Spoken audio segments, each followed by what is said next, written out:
সরকারি চাকরিজীবীদের জন্য বড় সুখবর, বেসিক শুরু ৩৫,০০০, নতুন ভাতা, বাড়তি ইনক্রিমেন্ট ও আধুনিক মূল্যায়ন পদ্ধতি একসাথে থাকছে বিস্তারিত। আসসালামু আলাইকুম। নবম পে স্কেলের আপডেট সবার আগে পেতে আমাদের এই চ্যানেলটি সাবস্ক্রাইব করে ভিডিওতে লাইক করে দেন। নবম পে স্কেলে সর্বনিম্ন বেসিক ৩৫,০০০ এবং সর্বোচ্চ বেসিক ১,৭৬,০০০ টাকায় উন্নীত হওয়ায় সরকারি চাকরিজীবীদের আয়ে বড় পরিবর্তন আসছে। একই সঙ্গে পরিবর্তন হচ্ছে গ্রেড ভিত্তিক ইনক্রিমেন্ট, ভাতা কাঠামো, মূল্যায়ন পদ্ধতি, পদোন্নতি নীতি এবং ভবিষ্যৎ বেতন নির্ধারণ প্রক্রিয়া। আজ থেকে এই নতুন কাঠামো কার্যকর হওয়ার ঘোষণা দেওয়ার মাধ্যমে প্রশাসনে এক নতুন অধ্যায় শুরু হল। নবম পে স্কেলের সবচেয়ে আলোচিত অংশ হল বেতন বৃদ্ধির হার। জুনিয়র গ্রেডে বেসিক তুলনামূলক বেশি বাড়ানো হয়েছে, যাতে চাকরির শুরুর দিকেই কর্মীরা স্বস্তি পান। সিনিয়র গ্রেডে বেসিক বৃদ্ধি একটু কম হলেও ইনক্রিমেন্টের পরিমাণ উল্লেখযোগ্যভাবে উন্নত করা হয়েছে, ফলে দীর্ঘমেয়াদে সিনিয়র কর্মকর্তারা ধারাবাহিকভাবে আর্থিক সুবিধা পাবেন। বেতন কাঠামোর পাশাপাশি পরিবর্তন এসেছে ভাতা ব্যবস্থায়। চিকিৎসা ভাতা বহু বছর ধরে অপরিবর্তিত থাকায় কর্মচারীরা বাস্তবে ক্ষতিগ্রস্ত হচ্ছিলেন। এবার সেই ভাতা বাড়ানো হয়েছে। হাউস রেন্ট ভাতায়ও পুনঃসমন্বয় করা হয়েছে, বিশেষ করে বড় শহরগুলোতে কর্মরতদের জন্য। মহার্ঘ ভাতা আগের তুলনায় আরও যুক্তিযুক্ত হারে নির্ধারণ করা হয়েছে, যাতে বাজার মূল্যের সাথে তাল মিলিয়ে চলা সম্ভব হয়। পেনশনভুক্ত কর্মীদের জন্য সুখবর যুক্ত হয়েছে। নতুন হিসাব অনুযায়ী পেনশন গণনার বেসিক বৃদ্ধি পাওয়ায় ভবিষ্যৎ পেনশন সুবিধা স্বাভাবিকভাবে বাড়বে।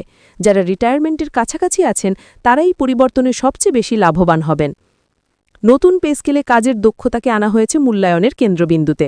এবার থেকে কর্মদক্ষতা মূল্যায়নের জন্য একটি ডিজিটাল সিস্টেম ব্যবহৃত হবে, যেখানে উপস্থিতি, দায়িত্ব পালন, সময়মতো কাজ সম্পন্ন, মাঠ পর্যায়ের কার্যক্রম সবকিছু নথিভুক্ত থাকবে।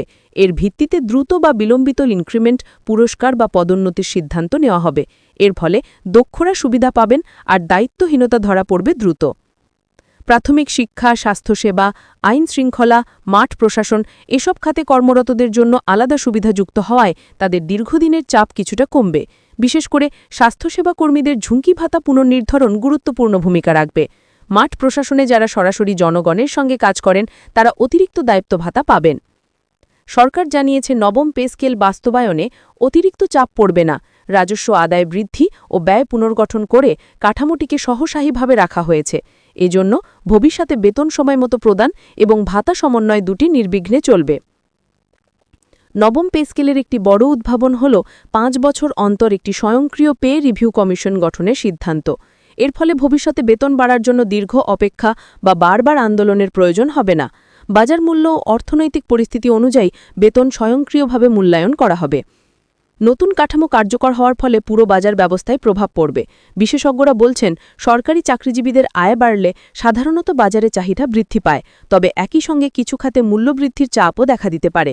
তবুও সামগ্রিকভাবে অর্থনীতিতে ইতিবাচক প্রবাহ তৈরি হবে। প্রশাসনের স্বচ্ছতা বাড়াতে নতুন পে স্কেল গুরুত্বপূর্ণ ভূমিকা রাখবে, কারণ পদোন্নতি আর শুধুমাত্র সময়ের ভিত্তিতে নয়, কর্মদক্ষতার উপর নির্ভর করবে। এতে প্রশাসনে পেশাদারিত্ব বৃদ্ধি পাবে এবং অসঙ্গতি কমবে। সব মিলিয়ে নবম পে স্কেল শুধু বেতন বৃদ্ধি নয়, এটি একটি পূর্ণাঙ্গ প্রশাসনিক সংস্কার।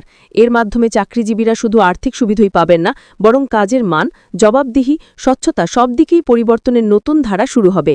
দেশের অর্থনীতি, সরকারি সেবা, কর্মসংস্কৃতি সব ক্ষেত্রেই এই সিদ্ধান্ত দীর্ঘমেয়াদী ইতিবাচক প্রভাব ফেলবে।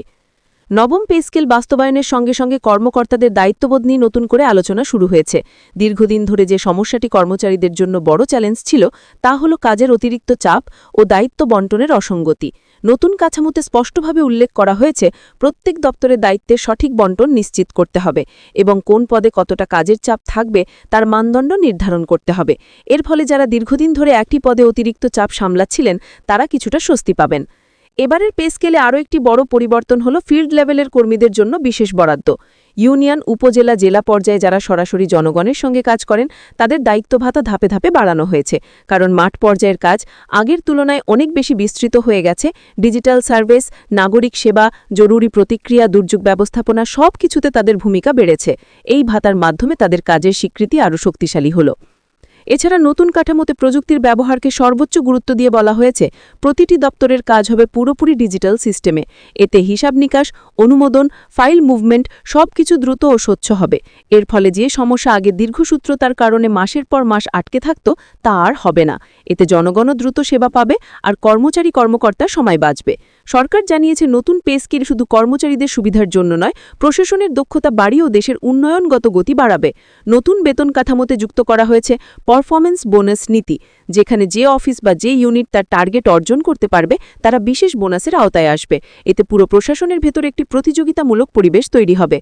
শেষমেশ বলা যায়, নবম পে স্কেল শুধু বেতন বৃদ্ধি নয়, এটি পুরো প্রশাসনিক ব্যবস্থায় একটি বড় সংস্কার। নতুন কাঠামো চাকরিজীবীদের জন্য যেমন আর্থিক স্বস্তি নিয়ে এসেছে, তেমনি কাজের মান, জবাবদিহি ও স্বচ্ছতার নতুন অধ্যায়ও শুরু করেছে। সামনে এই স্কেলের বাস্তবায়ন কিভাবে দেশের সামগ্রিক অর্থনীতি ও সেবা খাতকে বদলে দেয়, সেটাই এখন দেখার বিষয়।